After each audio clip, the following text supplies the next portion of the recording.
வணக்கம். இன்னைக்கு வீடியோல ஒரு அருமையான தலைப்பை பத்தி பார்க்க போறோம்.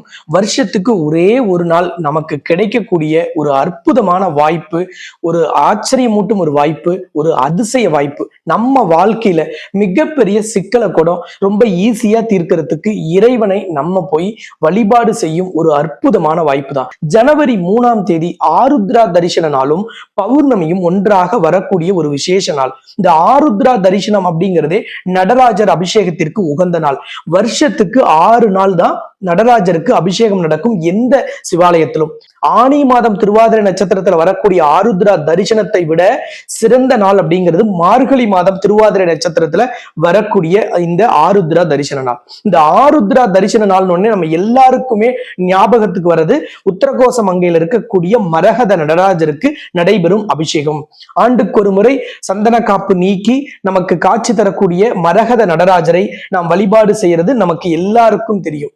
ஆனா மரகத லிங்கத்துக்கு நம்ம கையால அர்ச்சனை செய்ய முடியுமா? நம்ம கையாலேயே அபிஷேகம் செய்ய முடியுமா?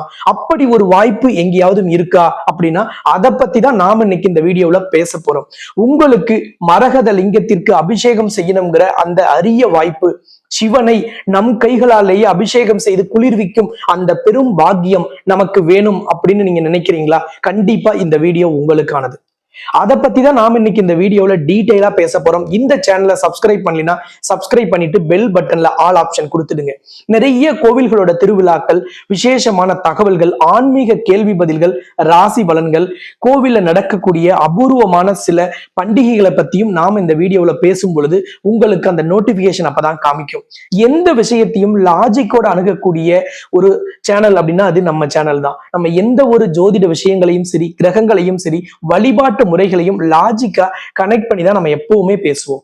இந்த வீடியோவை உங்களோட நண்பர்கள், உறவுக்காரங்க எல்லாருக்குமே நீங்க ஃபேஸ்புக் வழியா, வாட்ஸ்அப் வழியா, இன்ஸ்டாகிராம், ட்விட்டர் போன்ற சோசியல் மீடியா வழியா ஷேர் பண்றதுக்கு வீடியோவுக்கு கீழே இருக்கிற ஷேர் பட்டனை நீங்க பிரஸ் பண்ணி ஷேர் பண்ணுங்க. உங்களுக்கு மரகத லிங்கத்துக்கு அபிஷேகம் செய்யும் வாய்ப்பு எந்த தடையும் இல்லாம கிடைக்கணும், அப்படிப்பட்ட அந்த பாக்கியம் எனக்கு கிடைக்கணும் அப்படின்னு நீங்க நினைச்சீங்கன்னா நடராஜரை மனதார பிரார்த்தனை செஞ்சுட்டு ஓம் நமச்சிவாயான்னு கமெண்ட்ல பதிவிட்டுட்டு நீங்க இந்த வீடியோவை தொடர்ந்து பாருங்கள். மரகத லிங்கம் அப்படிங்கிறதே பச்சை நிறத்திலானது. அப்ப பச்சை என்பது எந்த கிரகத்துக்குரியதுன்னா புதனுக்கு உரிய கலர் பச்சை நிறம். அப்ப புதன் என்பது கடவுளில் யாரை குறிக்கும் அப்படின்னா நாராயணனை குறிக்கும். அப்ப மிதுன ராசியில தான் திருவாதிரை நட்சத்திரம் இடம்பெற்றிருக்கிறது, நடராஜரின் நட்சத்திரம். இப்ப இதுல இருந்து ஒரு மிகப்பெரிய ஒரு சூட்சுமத்தை நமக்கு முன்னோர்கள் சொல்லியிருக்காங்க. நடராஜரின் நட்சத்திரமான திருவாதிரை பெருமாளின் ராசியான புதனின் வீட்டில் இருக்கிறது. இதத்தான் நம்ம இன்னொரு விதமா சொல்லலாம், ஹரியும் சிவனும் ஒண்ணு அப்படின்னு நிறைய பேர் நம்ம சொல்றதை கேட்கிறோம் இல்லையா? அந்த ஹரியும் சிவனும் ஒண்ணுங்கிறதுக்கு இதுவும் ஒரு உதாரணம். ஏன்னா பெருமாளை குறிக்கக்கூடிய புதனின் வீட்டில் நடராஜரின் நட்சத்திரமான திருவாதிரை இடம்பெற்றிருக்கிறது.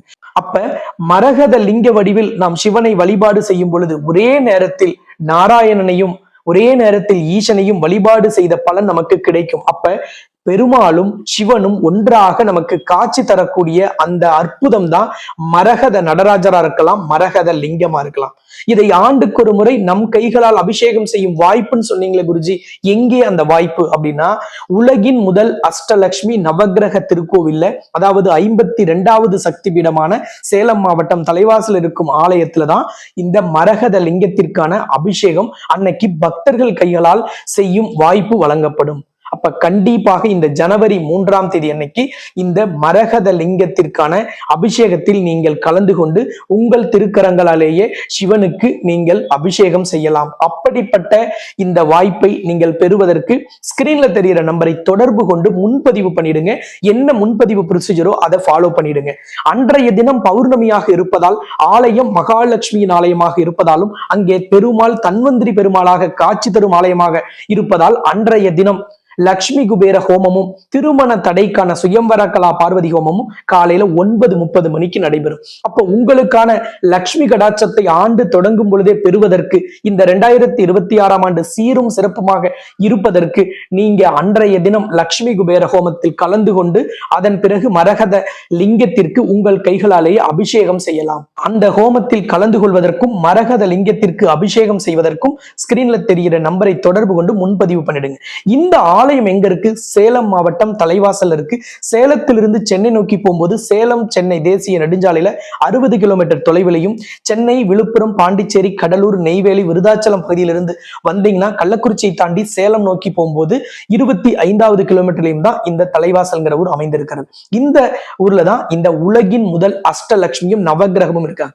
இந்த ஆலயத்தில் லக்ஷ்மியின் கிரீடத்துல நெத்திக்கு மேல சிவலிங்கம் விக்கிரகத்திலேயே இருக்கக்கூடிய உலகின் ஒரே ஆலயம்.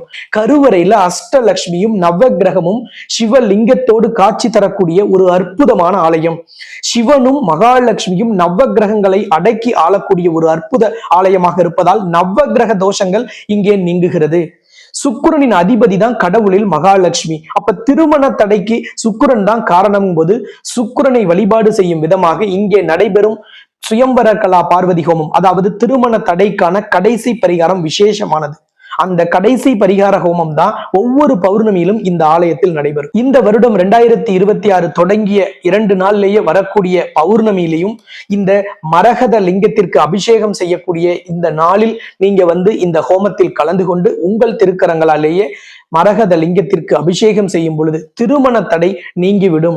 அதே நேரத்தில் மரகத லிங்கத்திற்கு குழந்தை பாக்கியம் இல்லாதவர்கள் பன்னீரால் அபிஷேகம் செய்யும் பொழுது உங்களுக்கான குழந்தை பாக்கியம் உறுதியாக கிடைக்கும். செல்வத்திற்கு அதிபதியே லட்சுமி தான். இங்கே அஷ்டலட்சுமியும் நவகிரகமும் கருவறையில ஒன்னா காட்சி தராங்க. அப்ப கட்டாயமாக பணம் சார்ந்த சிக்கல்கள், தொழில் வியாபாரத்துல வளர்ச்சி இல்லை, நல்ல வேலை கிடைக்கல, வேலையில் நல்ல சம்பளம் இல்லை, கடனை கட்டுவதற்கான வழி தெரியல, அல்லது என் பணம் வெளியில இருக்கு, எனக்கு பணம் வரல, அல்லது என்னோட சொத்து அடமானத்துல இருக்கு, அதை மீட்க முடியல, நான் சொத்து பத்திரத்தையோ விலை உயர்ந்த பொருளையோ கொடுத்து ஏமாந்துட்டேன், முறையா வர வேண்டிய எதுவுமே எனக்கு வரலைனா இந்த நாளில் நடைபெறும் ஹோமத்தில் கலந்து கொண்டு மரகத லிங்கத்திற்கு உங்கள் கைகளால் நீங்கள் அபிஷேகம் செய்யும் பொழுது கட்டாயமாக இழந்ததை மீட்கலாம்.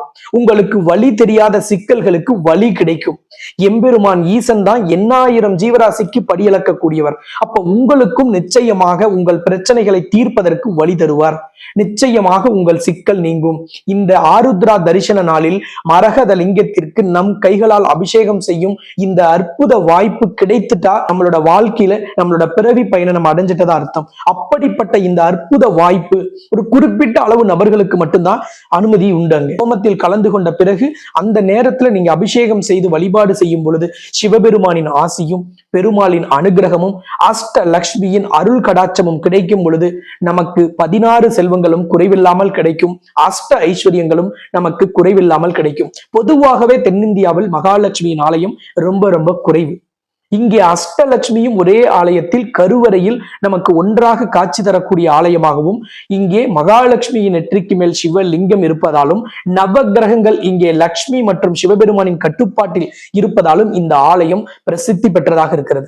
பக்தர்களால் 52வது சக்தி பீடமாக அங்கீகரிக்கப்பட்ட ஒரு அற்புத ஆலயம்.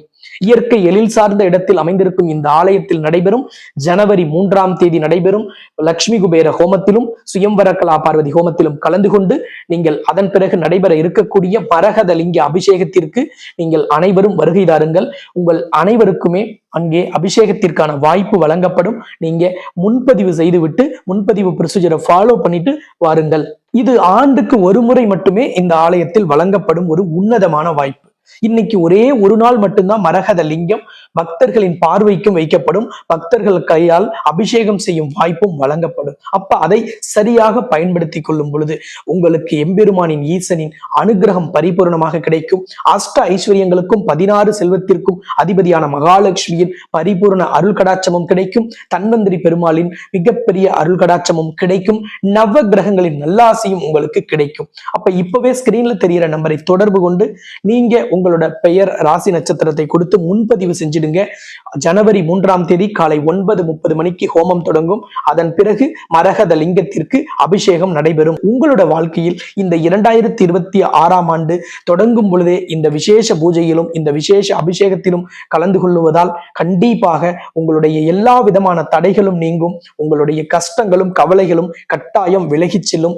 உங்களுக்கு எதிர்பார்த்த எல்லா விதமான வெற்றிகளும் இந்த ஆண்டு கிடைக்கும். நீண்ட காலமாக இழுபறியாக இருந்த எந்த விதமான முயற்சிகளும் எண்ணங்களும் திட்டங்களும் ஆசைகளும் நிறைவேறும் ஆண்டாக சிவபெருமானின் ஆசியாலும் நாராயணின் நற்கருணையினாலும் மகாலட்சுமியின் அருளாலும் கிடைக்கும் என்பதில் எந்தவித சந்தேகமும் வேண்டாம் என்று கேட்டுக்கொண்டு இந்த பூஜையில் கலந்து கொள்வதற்காக ஜனவரி 3ஆம் தேதி நானும் இந்த உலகின் முதல் அஷ்டலட்சுமி நவகிரக திருக்கோவிலுக்கு நேரில் வருகை தருகிறேன். நாம் எல்லோருமே ஆலயத்தில் சந்திக்கலாம். கூட்டு பிரார்த்தனைக்கு எப்பொழுதுமே சக்தியும் வலிமையும் அதிகம்.